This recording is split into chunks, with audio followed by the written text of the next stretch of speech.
Hi there. Today we are diving into something that I know is going to hit close to home for a lot of you that are out there taking care of your aging parents. And you might not even realize it's going on.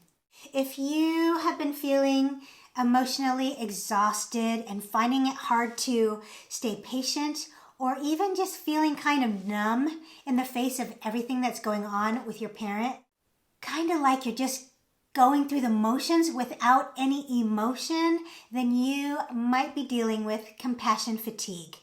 It's a lot more common than you might think, especially for family caregivers like you who are taking care of your parents. And it's an issue that can just sneak up on you slowly without you even realizing it. So today, we're going to break it down. What is compassion fatigue? How do you recognize it? And more importantly, how do you handle it so that you can keep taking care of or supporting your parent without burning out yourself?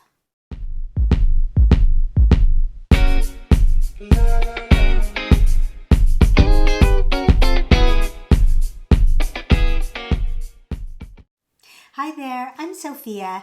I make weekly videos to help you support your aging parents with the best information, resources, and mindset strategies so that you can have a peaceful and purposeful parent care experience and avoid having regrets. So you often hear of compassion fatigue as it relates to professionals like firemen or policemen or other first responders. You also hear about it with doctors and nurses or therapists. And we are going to add on the adult children of aging parents because it applies.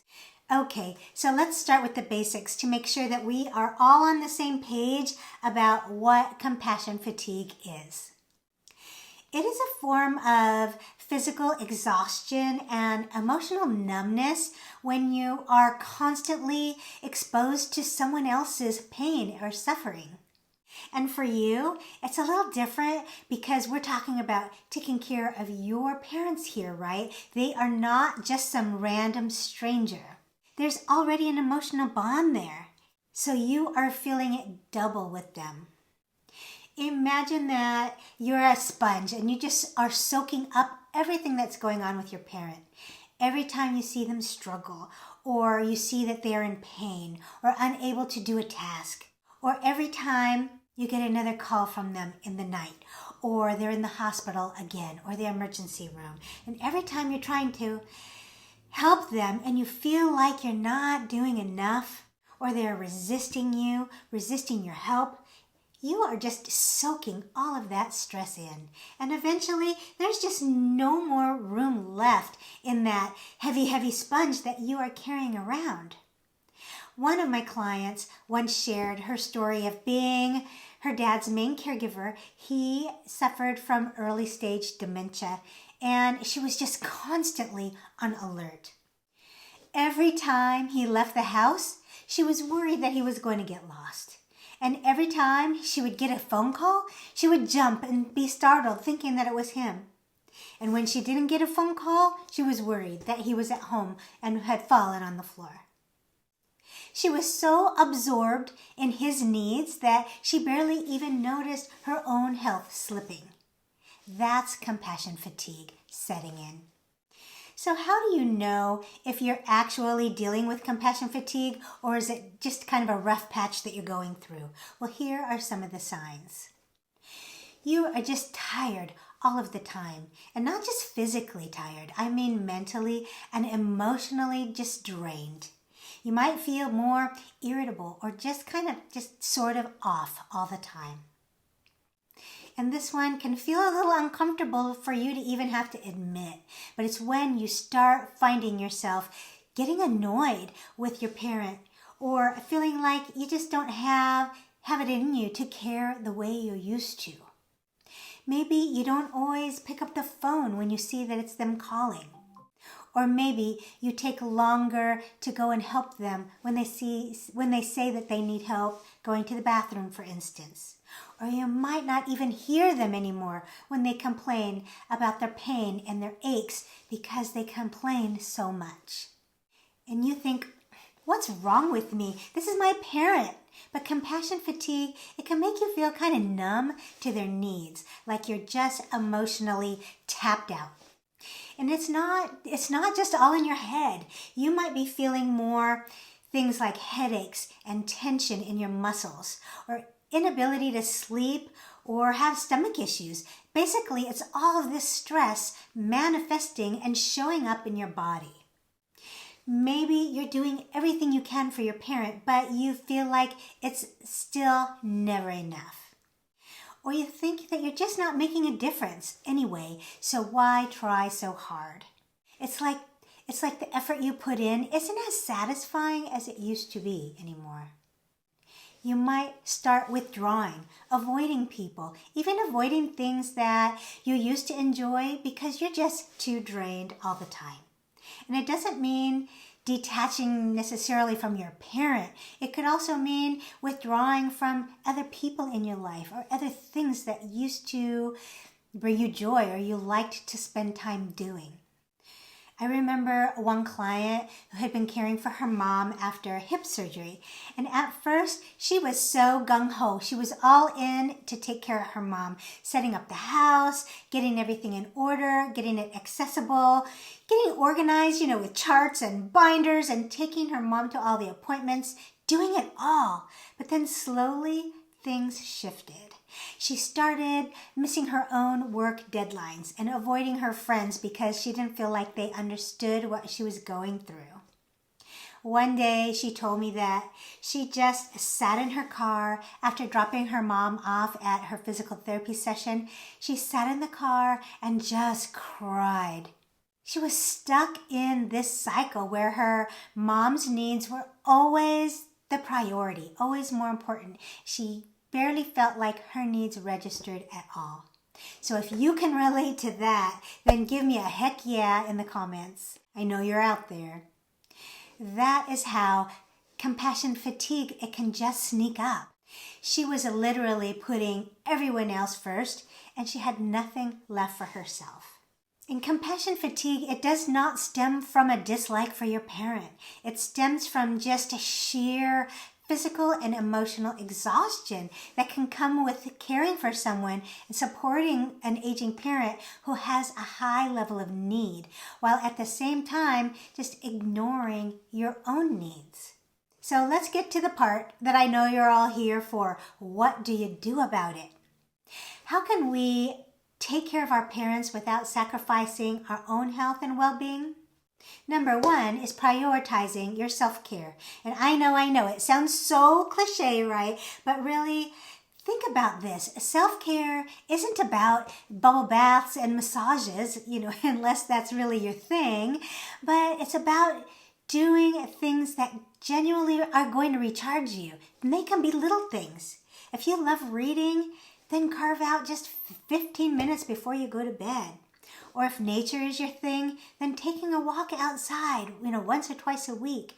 Just something that is absolutely just for you and no one else. One of my clients started to take a little tradition for herself. Every Friday morning, she'd go out for coffee alone, and she would read for 30 minutes at Starbucks before heading over to her dad's house. It wasn't a huge commitment, but it became her little moment to reset, and it was just for her. Second, setting boundaries. Let's talk about boundaries. This can be really tough with family members because it's so easy to feel guilty. But setting limits on your availability and you're deciding when you're on and when you're off, it can really help prevent burnout. Maybe you decide that Sunday afternoons, that's your time. And you let your parent, your family, and your siblings know that unless it's an absolute emergency, you are not available. And it's okay to have limits. You are wonderful, but you are not Wonder Woman or Superman. If you need some help on just how to set boundaries with parents, check out this video that's going to show you how to do that step by step. If you watch this video all the way to the end, I'll put a link on the last screen. Number 3, practice mindfulness. Mindfulness, it might sound a little bit out there for some of you, but just hear me out. It was my saving grace with my dad. It's basically about training yourself to focus on the very present moment instead of stressing out over everything you have to do or getting caught up in your parents' every single struggle, or just focusing on the fact that you've lost that loving feeling because you feel so numb to their condition and their needs. Mindfulness helps you stay calm and present and focused. Imagine a fireman who showed up to a house fire, and instead of jumping out and running over to the fire hose, he stopped to pet a dog. And when he heard people yelling from the windows for his help, he stopped and pulled his phone out of his pocket to check a text. Imagine that he was so overwhelmed with his work and his duties and the repetition of crisis that he was just numb to the needs of the people who needed him the most. Now, I know that's really a dramatic comparison, but it's very much the same for a lot of you taking care of your aging parents. I'm going to share a story from when my dad was alive, and it was one of those situations where every call, every time I was with him, I was emotionally drained. I loved him so much, but he was really needy and demanding, and he always wanted so much from me. I started to feel like I was just going through the motions, kind of like a robot, doing what needed to be done without any emotional connection. In hindsight, it was a way that I felt like I was protecting myself. But once I had realized this, I started to change it by taking a few minutes to just center myself. And it's not a big deal. It's a few seconds as I was walking from the living room into his room. I could take a deep breath and say, Sophia, you know that he's going to be needy. You know that he's going to repeat the same things over and over. Don't get mad. Don't get impatient. Just roll with it. Make him smile. I can't even tell you how much this helped me. Even though it only took 10, 15 seconds as I was walking in, it was when I didn't prepare myself and I forgot that he would blindside me and I wouldn't react very well. And I could easily become numb to his needs. It is so easy to isolate when you're feeling compassion fatigue. But having someone to talk to, especially someone who gets it, can really make a big difference. This might mean joining a support group for caregivers, connecting with friends who understand, or it might mean finding a therapist. Don't be afraid to reach out. It is not a sign of weakness. It's actually one of the strongest things that you could do for both your parent and for yourself. Think of it like this. You wouldn't expect your car to run on an empty tank. Your mental and emotional energy is the same. Therapy and support can be like a tune-up so that you're ready to keep going. And if you say that you don't have time to get the support that you need because you're too busy with your parents, well, then you just might need it more than you realize. And when you are feeling worn out, take a minute to remember why you're doing what you're doing. Sometimes reconnecting with a sense of purpose can help refill your sponge a little bit. I remember a story about a man who was caring for his mom who suffered from Alzheimer's disease. Every day was so hard for him and he started to feel resentful. But then he found an old letter that his mom wrote to him, and rereading it reminded him of all the times that she'd been there for him.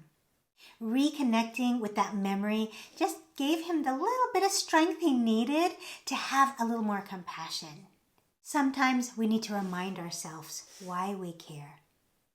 All right, I hope this helped shed some light on what compassion fatigue is and gave you some ideas on how to manage it if you're recognizing it in yourself. And just remember, taking care of your own health is just as important as taking care of your parent.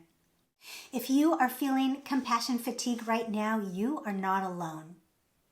There are ways to manage it so that you can keep being that wonderful, caring person that you are and that you want to continue to be for your parent without losing yourself in the process. I hope this information was helpful for you today. If so, please give this video a thumbs up because it really helps support my channel. And that video about boundaries should be right here on the screen right now, so watch that one next. Thanks so much for watching today. I'll see you next time.